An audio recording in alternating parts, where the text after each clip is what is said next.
Good afternoon, and thank you for joining today's coordination call on Hurricane Fiona, which has impacted the Caribbean and is currently poised to make landfall in Canada later today.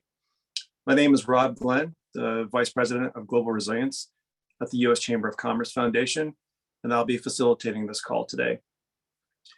At the Chamber Foundation, we do believe that business is a force for good, and that is evidently apparent during times of disaster. Well, we all know that no sector can do it all by themselves. It's through the partnerships with business, government, and nonprofits where impactful response and long-term recovery really take shape. There are a number of coordination calls during disasters. Some are government only, some within sectors or industry associations, and others bringing public and private sector together. This call is intended to complement those other information sharing efforts. The purpose of this call is to raise awareness around humanitarian needs, identify obstructions for business resumption to support the whole community, and also understand the status of efforts to address impacts wrought by Hurricane Fiona. A number of experts representing organizations from government, the private sector, as well as non-governmental organizations focused on improving the outcomes for those that have been impacted by the hurricane are on the agenda today. There are many organizations focused globally helping people in disasters, and we're fortunate to have a few of them join this conversation along with all of you. After this discussion, we will open it up for questions. So please submit your question in the chat box with your email and organization. So if you're not able to answer the question on the call, we'll be able to follow up with the appropriate partner or directly. It's truly been said that emergency management is a team sport, and certainly there are different capabilities, missions to do that, all working together. A couple of the things that we're doing at the Chamber Foundation to help, one, convening calls like this to provide a platform for those that are trying to do good and help those that are in need, but also identify on the website through the corporate aid tracker those companies that are trying to do good through their efforts. And then also providing resources. We've established a Hurricane Fiona resource page, which I believe the link is also in the chat. I also know just a couple of minutes ago was messaged that FEMA and CISA, the Cybersecurity Infrastructure Security Agency, will be holding their own cross-sector coordination call focused on the Tropical Depression 9 Monday at 2 p.m. And I'm sure that they will highlight some of those details in a few minutes. Also, if your company has already made a commitment that we are not aware of, we'd like to know about that too. Please drop that in the chat or update that on our website. As I said, we're joined by a number of experts, and you can't think about disasters or emergency management in the United States or even the world without thinking about FEMA. So with that, I'd like to turn it over to Justin Knighton, who's the Director of External Affairs at FEMA, to understand what FEMA is doing to help improve the outcome for people left in the wake of Hurricane Fiona. Justin? Thank you so much, Rob. Thank you so much to the Chamber for hosting today's conversation. I'm thrilled to be here with all of you. Thrilled to also be joined by my esteemed colleague, Julia, who will speak in just a moment. And thanks to all of you for having a commitment to Puerto Rico and its recovery and stepping in and stepping up with starting with today's conversation.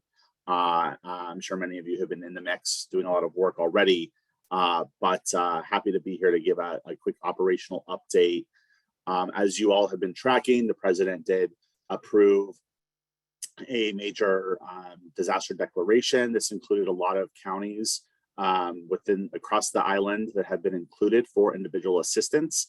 I bring this up because there's a narrative out there of why weren't some municipalities included, particularly those on the west coast of the island.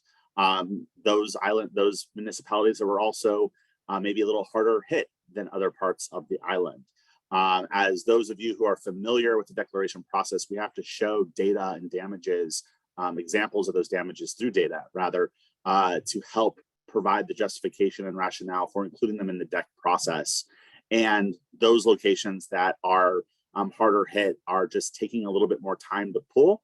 So the DEC process moved forward with those jurisdictions that were able to be part of that initial request sooner than those that are taking a little bit more time. We were able to announce 3 additional municipalities that have been added, and the work on continuing the damage assessment continues for those additional municipalities. So the work is underway on making sure that all those locations across the island who qualify for federal assistance will get federal assistance and be included. Also hearing there are some concerns around home ownership, proof of home ownership that came up as an issue during Hurricane Maria for those who don't have the, as some of us would consider, the traditional paperwork, deeds to show that we own our homes. That has been since expanded. Last year, that policy action came through the agency, and we have a very flexible way of demonstrating home ownership. And so our teams are actively working now on the ground to help with that outreach to survivors across the island to support them in their process of applying for assistance. You know, at FEMA, and our commitment on equity and to meet people where they are, really having a really robust campaign out there with people in community communications with our robust teams of external affairs folks on the island to help with that outreach and support with that delivery of our mission. And we all know that recovery takes a long time, but that is actually how and why we at FEMA are keeping our foot on the gas to make sure that we are getting the island what it needs to support its recovery. Which brings me to the point I wanted to raise with all of you, which is, you know, the power of partnership in the business community. What the business community and those of you who've been in the disaster space know better than anyone, you're able to do things that government alone can't. And as we look at a lot of the nonprofits on the ground that my colleagues here from the island, from Puerto Rico can speak to, there's a lot of great work happening with community-based organizations who are helping to step up to support that immediate need with food, with water distribution, with other support and services until that federal assistance can kick in, where we hope those of you on this line will think about how you can step into that process. And finally, before I kick it over to my colleague, want to raise the important role that you all play as message ambassadors. This is National Preparedness Month, and we have other storms on the horizon. And places like Puerto Rico need to remain steadfast in their process of being prepared. And so our campaign here at FEMA, ready.gov and listo.gov for our Spanish-speaking communities is a phenomenal tool to make sure that communities have access to the simple, straightforward, sometimes free steps to take to start to ready themselves and their families and their communities. And we have a lot of new, fresh content that is both accessible and culturally competent that reinforces communities. And my last highlight is last year, we actually produced our first PSA in partnership with the Ad Council specific to engaging the Latino community with a PSA designed for Latinos, for Spanish-speaking Latinos, for English-speaking Latinos. And that's available on this site. And so we ask all of you, as we jump into the efforts to support Puerto Rico and support the island and its recovery, and do all that we can to provide the support and the systems of support that they need to continue their recovery, that we're also playing the role of message ambassador on the important work ahead of us to get our nation more ready for these catastrophic events. Julia, over to you. Great, thanks, Justin. And I know there's a lot of great content today, so I will be brief. My name is Julia Moline. I'm the Deputy Assistant Administrator for Logistics Operations here at FEMA. I'm so grateful to have the opportunity to talk with all of you, and even more excited as we ramp up our private sector coordination for as a little tropical depression we have our eye on that's headed towards Florida and possibly the Gulf. So as Rob mentioned at the beginning of the call, I will lead with the most important thing, which is that on Monday at 3 p.m., will be our first coordination call for what we're currently calling Tropical Depression 9. We'll make sure that Rob and team have all of the information for that. I will just say that private sector coordination is absolutely critical to FEMA's logistics mission. Our priority is always to enable the recovery of supply chains and private sector operations immediately after disasters so that the economies can begin to recover. Our Office of Business, Industry, and Infrastructure Integration, or what we call OB3I, does a ton of work to coordinate with private sector during blue sky times, and then to stand up our National Business Emergency Operations Center when we're in the midst of a disaster, as we are now, to make sure that we both have visibility on how the private sector is doing, local commerce, supply chains, and also to clear barriers and enable recovery. A great example of that is there started to be some concerns over fuel shortages in Puerto Rico over the last couple days, and in close coordination with our private sector partners, we were able to help ensure that we could, there was plenty of fuel on the island, and that we could make sure that we were leaving space for the barge that had 30 million gallons of diesel fuel arriving today could arrive today and get into the pipeline and start restoring the private sector supply chains. So we rely very heavily on our partners, as Justin said. From the local level to the large scale national supply chain level, we rely on all of you. So I see Rob. Unfortunately, I'm going to drop in a moment, but if there's questions at the end, Anna Taylor and Jean Shearer from OB3I will be on at the end. And I look forward to continued engagement with you. Thanks, Rob. Hey, thanks a lot, Judith. Thanks, Justin. We have Tom Cotter, who's the new Executive Director for Healthcare Ready, join us today to provide an overview of some of the public health and healthcare needs. Tom, over to you. Thanks very much, Rob. And thanks so much to the Chamber for hosting this call. As I want to echo my colleagues at FEMA, this is incredibly important to us to have good public-private and NGO coordination. I'm going to run through a couple of things. First of all, Healthcare Ready, we're a nonprofit that focuses on preparedness and response as it relates to health equity, health supply chain, and healthcare access. And I'm going to keep going. We have a capability where we map the status of pharmacies and dialysis centers in areas that have been affected by disaster. This tool is available open source to anybody at rxopen.org. Right now, about 8% of facilities are closed or unknown. And the areas, the municipalities and the locations that are most impacted and have less than 50% open you can see them on this map here, but they're mostly on the south side of the island, on the west side of the island, and in the interior of the island that were affected most. So that's in line with what our expectations would be. All dialysis centers, as far as we know, and we'll be getting reports in from all of our corporate partners, are up and running. But many are relying on generator power and tanked water as the water shortages continue as well. Hospital and clinic status. There is a really important initiative that I think we would love to have amplified through all of your networks as well, which is Plan Vital, is the government health plan of Puerto Rico. And this allows the PBM to fill 50% of the prescription without the provider's signature, which is a really critical thing to maintain good chronic healthcare, but also just general healthcare access throughout times where movement is very limited. All hospitals are operational. Really excited about that. Many are relying on generators, but that number continues to decline. And the assessment data from the FQHCs or community health centers and free and shareable clinics is incoming. We're going to add this to our access map next week.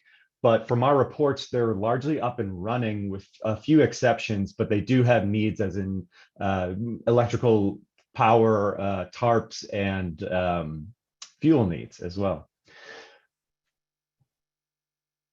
Apologies, there we go. Health manufacturing supply chain status. Many of you are on this call. I'm really excited to say that based on everything that we've heard, our partners reaching out to us reaching out to them, and all of the data we're collecting, we're not anticipating any significant disruption to the supply chain, to durable or consumable medical supply. And I think that speaks to the resiliency that has been a major area of investment by private sector. So thank you for that. Si él no puede, no puede. Él me dijo que tú lo... I'm going to keep going. The FDA and Healthcare Ready continue to monitor that supply chain to make sure there's not going to be any more disruptions. Now, just to spin through a couple more things, as I mentioned, the critical infrastructure is coming back online, but the most affected areas is where it needs to, in the interior of the island, the south and the west is where that's going to come up last. And so we need to anticipate that in our directions of resources. Some ongoing areas of focus and concern in the healthcare sector, folks outside of metro areas, making sure that they have access to their healthcare, quite frankly, as in addition to water and electrical dependencies that some patients have. There's a lack of ground truth data from the areas that are really difficult to get to, especially on the interior of the island. And there's always the potential for infectious disease outbreaks, be it COVID, monkeypox, or leptospirosis, as we saw in Maria. And there's, from our clinical partners and from our partners in the field, we're getting a lot of reports of people needing food, water, tarps, and generators from clinics and individual households. My recommendations, just to wrap this up, for helping is to keep an eye on the short term and the long term. We can't ignore one of the side of that equation if we're going to meet the critical needs of people who are affected by this. Seek local partners, reach out to your normal partners that you normally partner with. Everyone's always really happy to recommend additional local partners to you. They probably have a lot of folks that they're working with on the ground. Consider multi-year grants for the acute and long-term needs. That really helps us through the recovery and reconstruction process. Cash is king. Gift in kind is great, and cash can allow us to stimulate the local economy as we're doing purchasing. And if you're messaging the PR community, please use Spanish. The latest data I have is that less than 20% of the island considers themselves fluent in Spanish. So consider that in your messaging. I do want to invite you all to reach out to visit healthcareready.org and take a look at our data products and consider supporting. Thank you.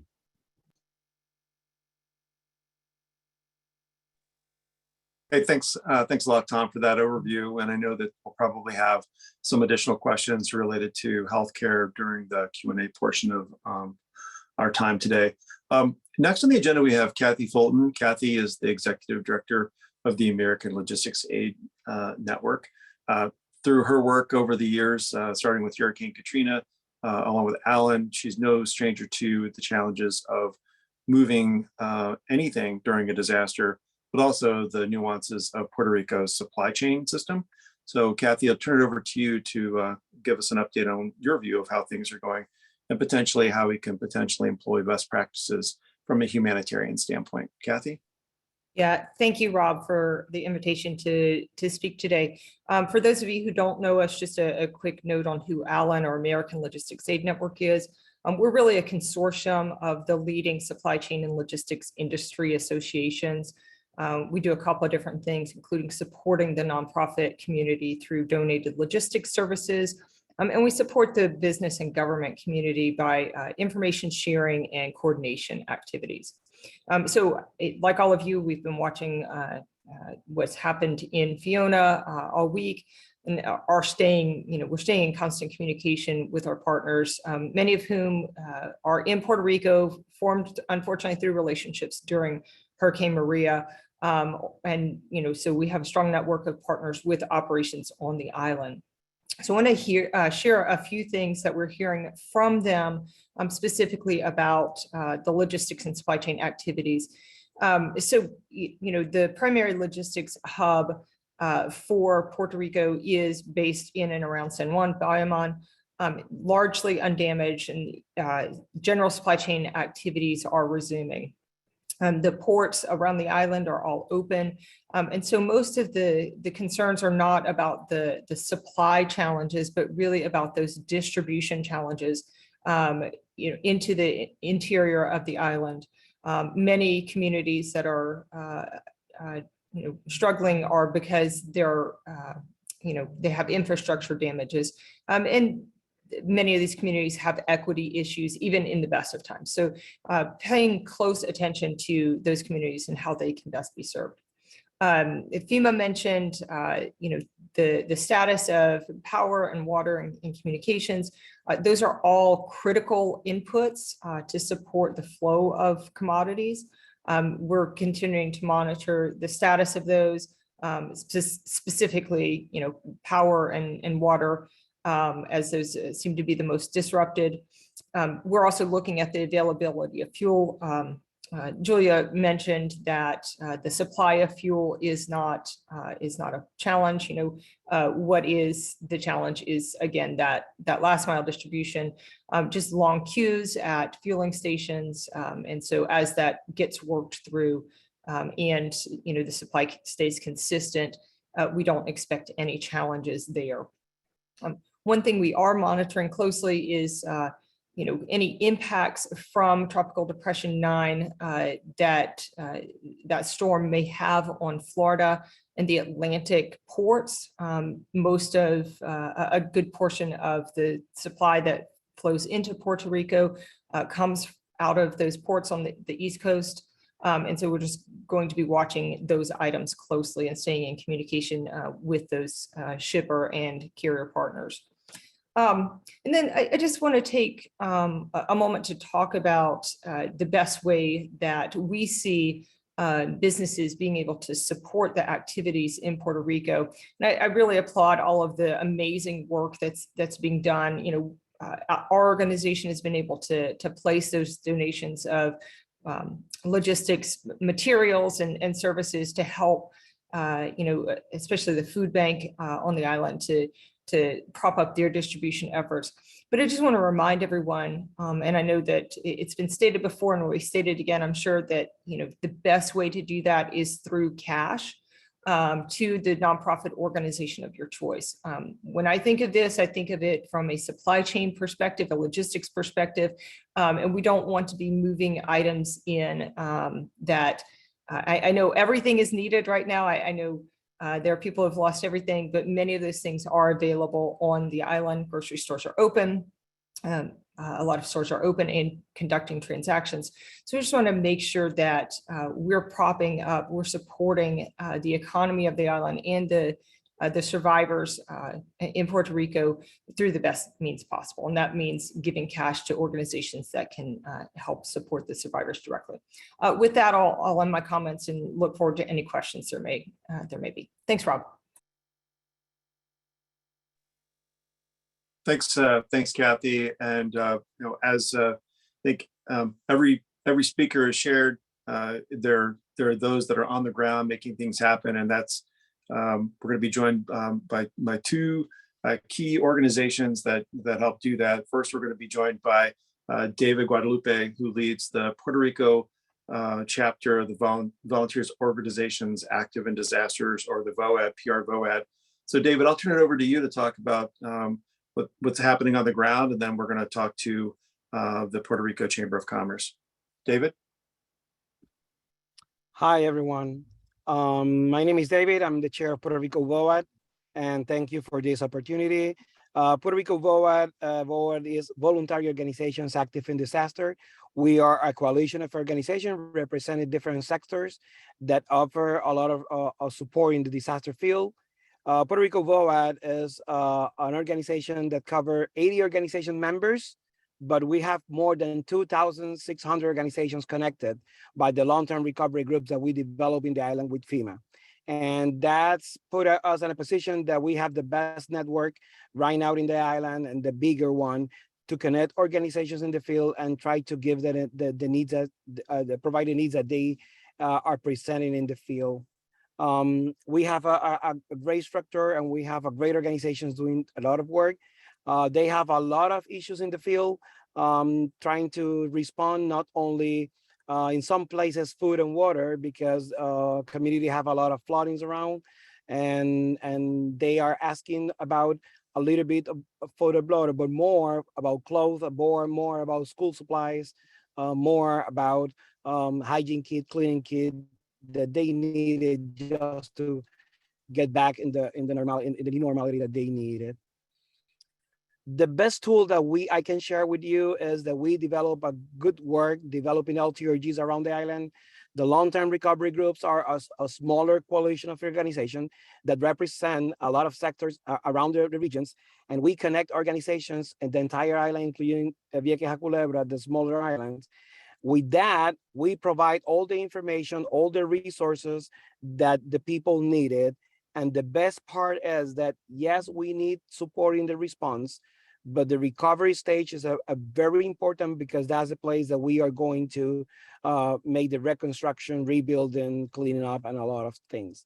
We have a website, prvoad.org. We are sharing all the information of the organizations that are working, who are the organizations that are connecting right now with volunteers, where you can be a volunteer, connect with partners in the field that are doing amazing work in the different areas of the island. And all organizations are invited to complete a situational report that we can share with the Puerto Rico government and federal government, because we are trying to avoid duplication of benefits. We are trying to avoid that the same community maybe receives 3 meals in the same day, that we can split maybe that food or water or whatever donation in different communities.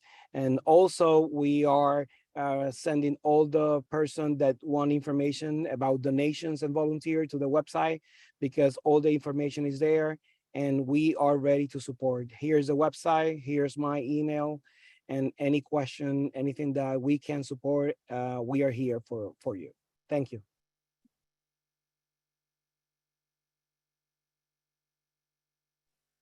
Thanks, David. And certainly businesses large and small have been impacted by Hurricane Fiona, and certainly have capacity potentially to do good. So from that standpoint, turn over to colleagues at the Puerto Rico Chamber of Commerce for a view of how things are going and potentially where things might need to be addressed from a humanitarian standpoint by the business community. Perfect. Thank you, Rob. This is Cameron McKenzie. I'm the president of the Chamber of Commerce. Thank you for coordinating this. We're glad to echo a lot of the sentiments that have been shared today, which is very similar to what we're seeing on the ground. Logistics is the main issue, and so is supply chain, particularly for diesel. All of that is tied to the loss of electricity and the fragile electric grid that we have right now, that is really putting the startup back of Puerto Rico in a delicate situation. We're getting informed from a lot of our associated affiliates and a lot of our members that their main concern right now are literally the energy problems that they're having. So I'd say energy is our number one concern. We know that approximately 30 to 40% of the island has energy, and roughly around 50% has water. So that is a significant issue that we're facing right now. The diesel and the energy actually affects the whole industry. So it's actually affecting telecommunications, hospitals. It's affecting supermarkets. So that is really the main issue that we're seeing. With regards to physical damages that we're seeing in Puerto Rico, the agricultural space got hit extremely hard. Most people have lost 70% of their crops. It's been quite dramatic. The Chamber of Commerce actually visited the south of Puerto Rico, myself and the executive director and our vice president, and we were able to see firsthand the damages that were incurred, and it was quite eye-opening. In addition to that, the center of the island got extremely damaged, mostly with obviously the flooding, which was the most dramatic impact that was seen on the island. And that has caused a lot of issue for the small businesses, particularly where inventory is difficult for them to replace and for them to be able to get access to. And that's been one of the main issues that we've been seeing with regards to this. I think the most important thing, which we already touched upon briefly, is the importance of keeping that supply chain and improving the access and mobility of giving diesel to the small business and mid and large size business, quite frankly, throughout the island. And that is my overview. And like one of our board members and one of my advisors and past president, Kenneth Rivera, to please chime in with regards to any details that I might have missed of this briefing. Hi, everybody. Thank you for the invitation, Rob and the team. Basically, the main concern, as Cameron pointed out, has to be energy, because energy is a stranglehold for telecommunications, even for distribution of fuel, which has also become an issue in the last couple of days, and for water distribution. So energy at this point in time is the shipping point that will make a difference at this point in time. Regarding physical damages, we have some issues because some of the local businesses are underinsured. That's something that we should work for in the future. That doesn't happen in the future, in future situations.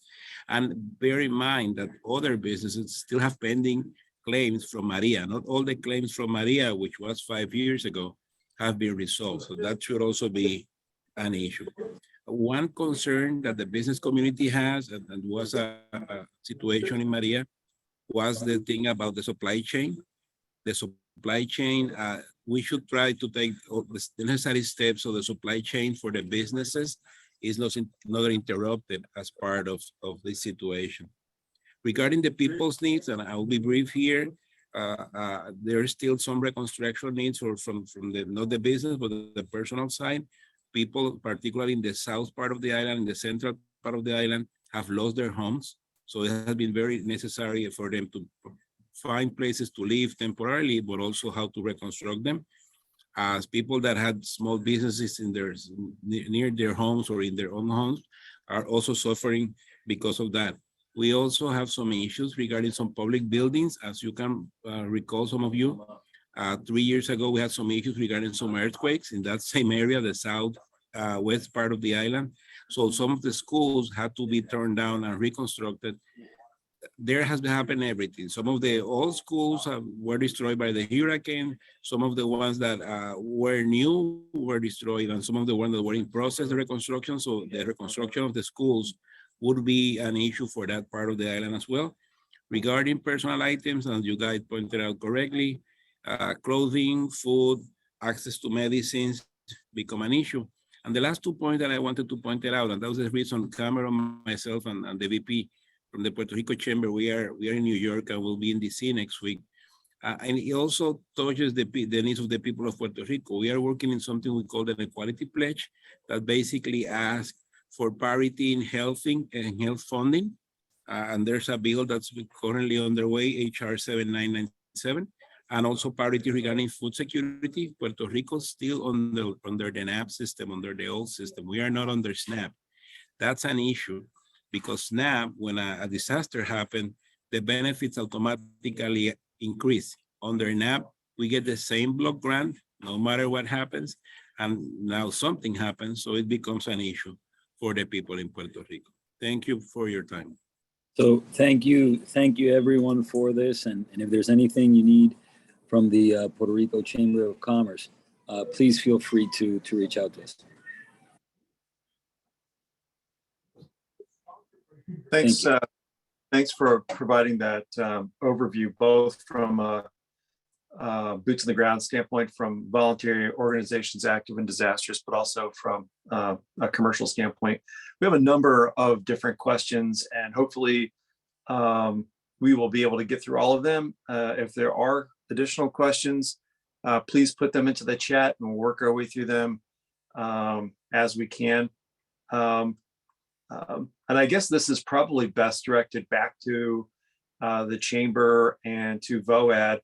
And it's along the lines of what municipalities will likely take longer to recover and what are some of those needs? Is there a way to dial in potentially where and what is needed to help some of these communities get back online, other than certainly power and clearing roads?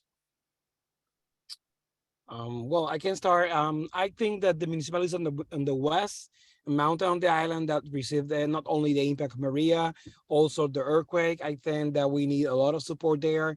But this is a situation that the entire island have issues, and we are trying to create some tools, digital tools that are going to be in the PRVOD website that can show where we are working and maybe the needs.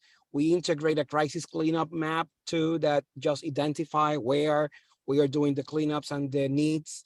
And about the needs, again, we are trying to categorize in different groups, especially moving in the recovery process, because as somebody mentioned early, supermarkets and big store, they're open and they're moving forward in the regular business as soon as they can, but there are some items that we are trying to provide to the people in this specific support.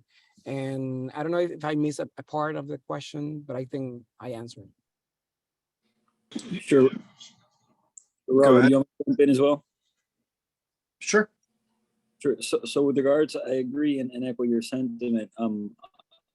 Most of the businesses will be up and running as long as they have diesel, and that's the important part. With regards to the municipalities, the Southwest, anything that's coastal, got hit pretty bad, and if they were close to rivers, it got hit worse. So that's why you're going to see some parts of the Southwest got more affected than the other, and the central part of the island, those were Comerillo, Naranjito, those got extreme, pretty much in some cases got all the way into 100, 200, or about 200 feet into the actual where people live. So those are the main areas.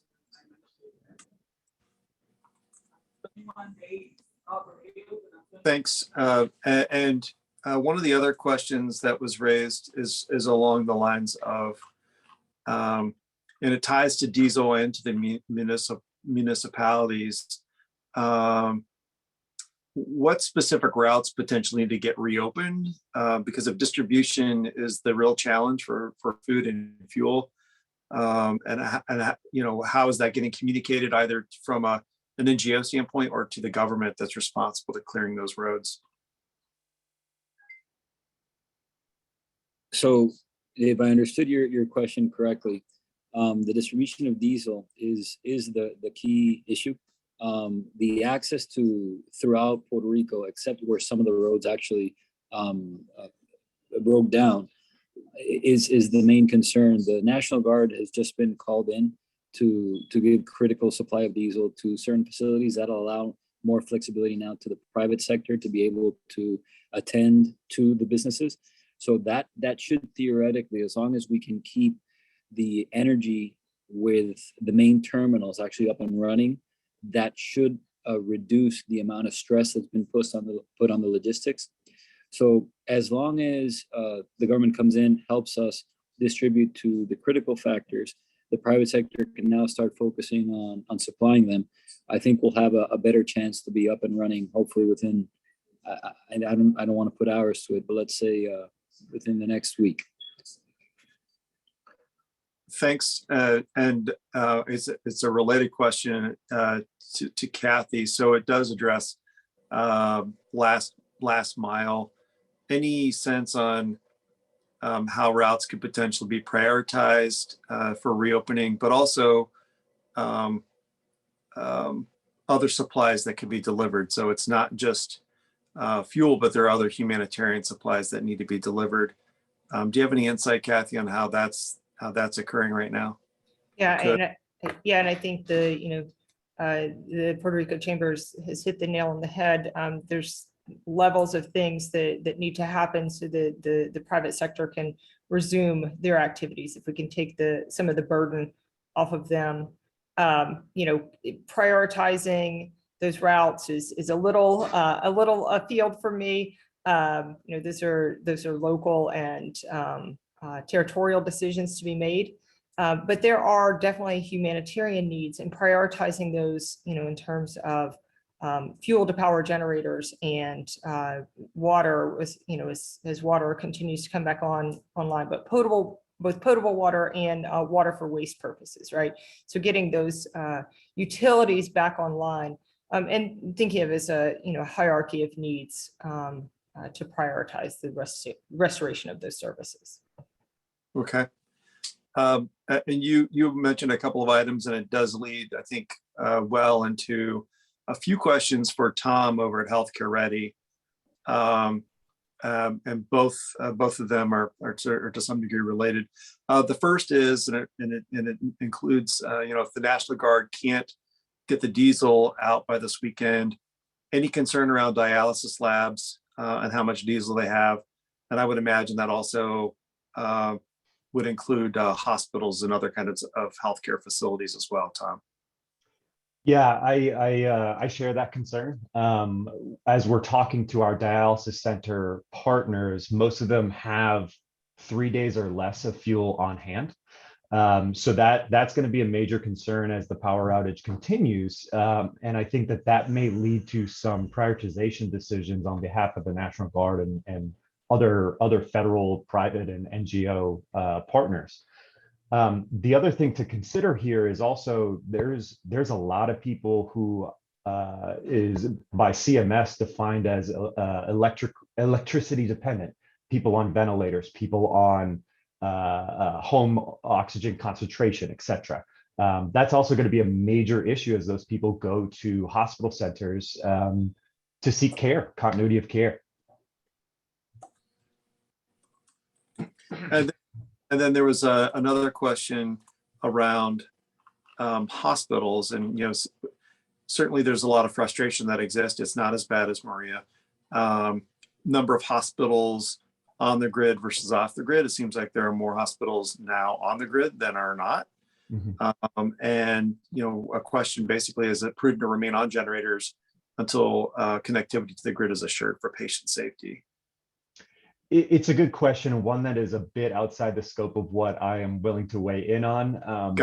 I will say that, for those of us that don't work in the healthcare industry, electricity is absolutely critical to maintain basic hospital function or basic clinic function.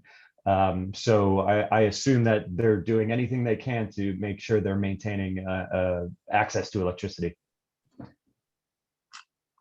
Thanks. And on the diesel fuel, I'm not sure if Gene Shear has been able to join, but one of the questions for FEMA was any actionable steps to mitigate the diesel access and or generators available for supermarkets and for hospitals.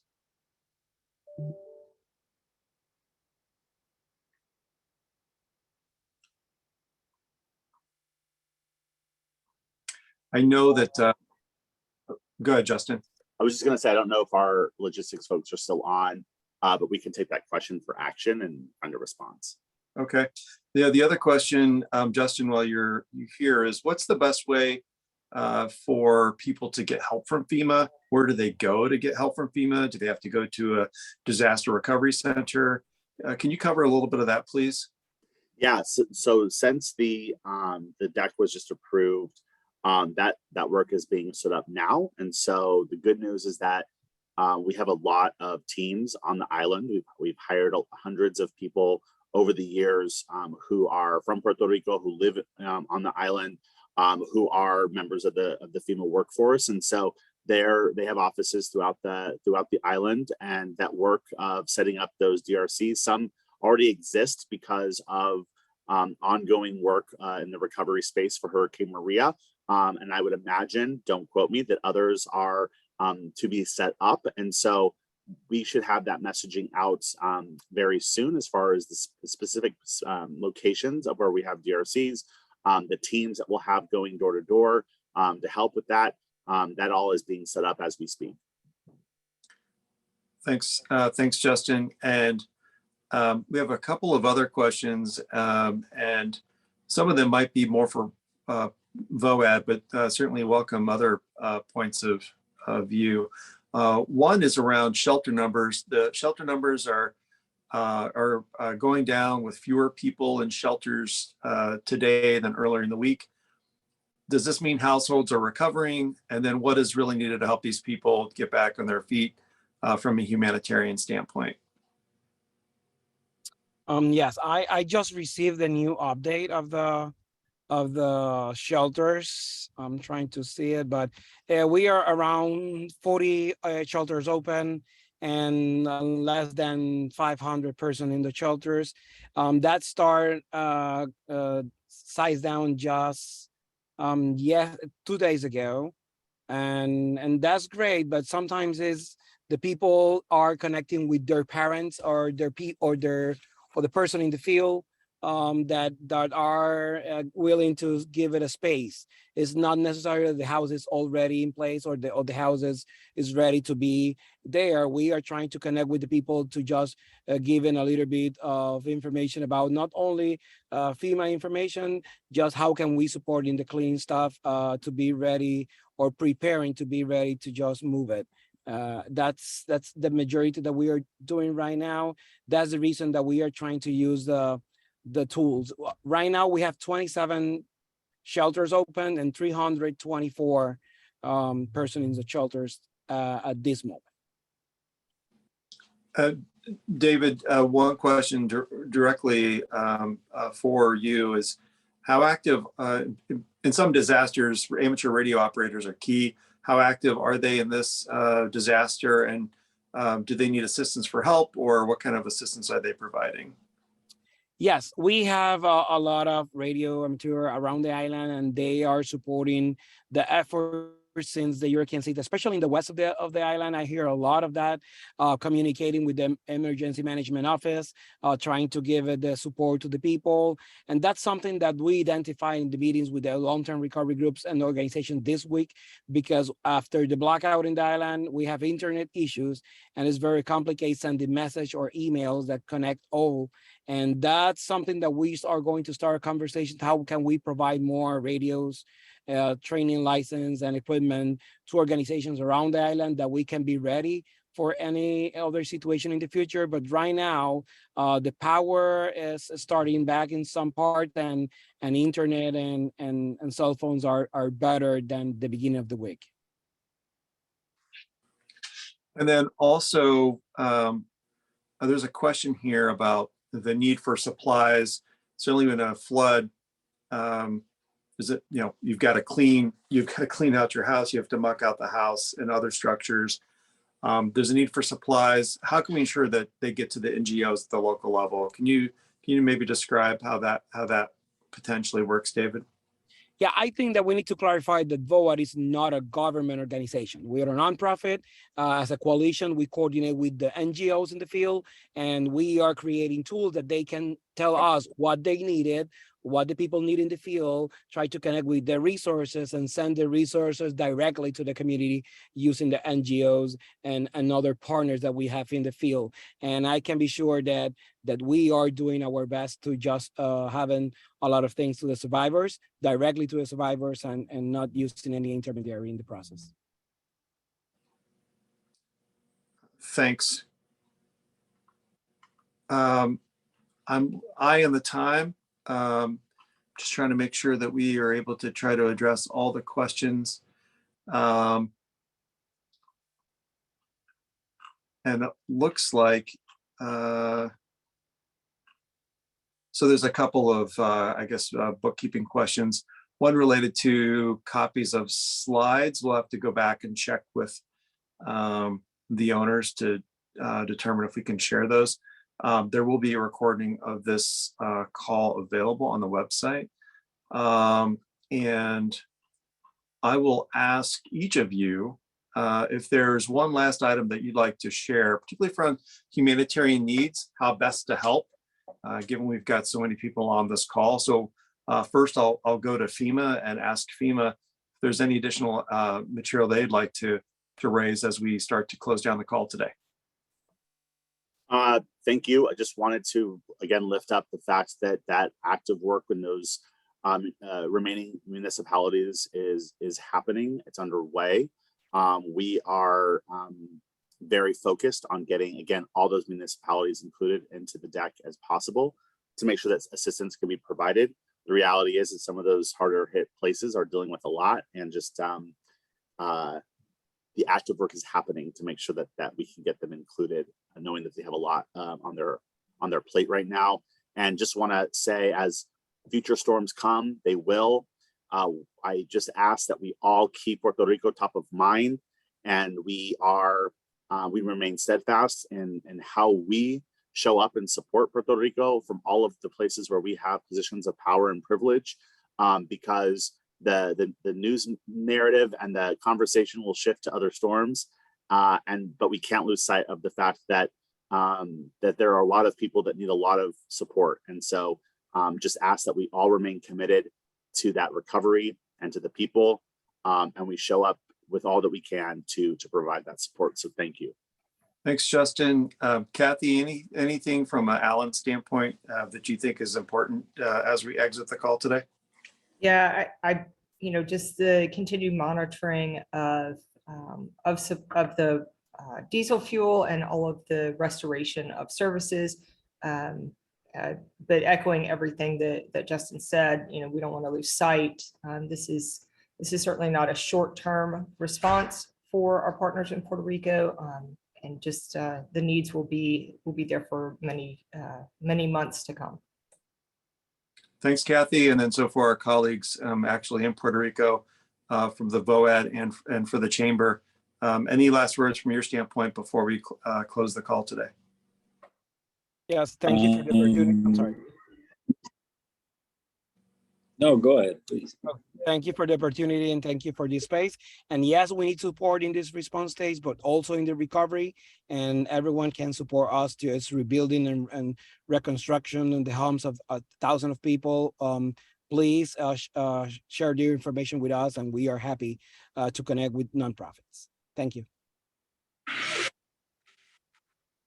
Yeah, I'd say rather quickly, echoing your words, which is we need all the help we can get in making sure that Puerto Rico gets all the support it needs through the legislative branches in the U.S., where we really need a lot of help to make sure that our message is not forgotten after the hurricane and its effects pass. Thanks to all of our panelists for sharing their perspectives and also their missions. In the chat, you can see a number of different resources, everything from our corporate aid tracker at the Chamber Foundation to Healthcare Ready's latest sit rep to the cross-sector call that the US government will be holding, as well as information related to how to apply for disaster assistance from FEMA. This hurricane season, while it's been, it's existed since June, it's really just picking up speed. I think that we're probably going to be talking again about other hurricanes to what Justin just shared not too long ago. From the Chamber Foundation standpoint, we'll continue to post resources for Hurricane Fiona, including those in the chat. If there are opportunities that we need to become aware of, please share that with us. And then also, before we close, I do want to thank the companies who have made this call possible through the support of the Chamber Foundation's disaster response and community resilience program. So for any questions on how you can get involved or support future programming, just please reach out to us at resilience@uschamber.com. Thanks very much. Be safe, and we'll talk to you soon. Thank you.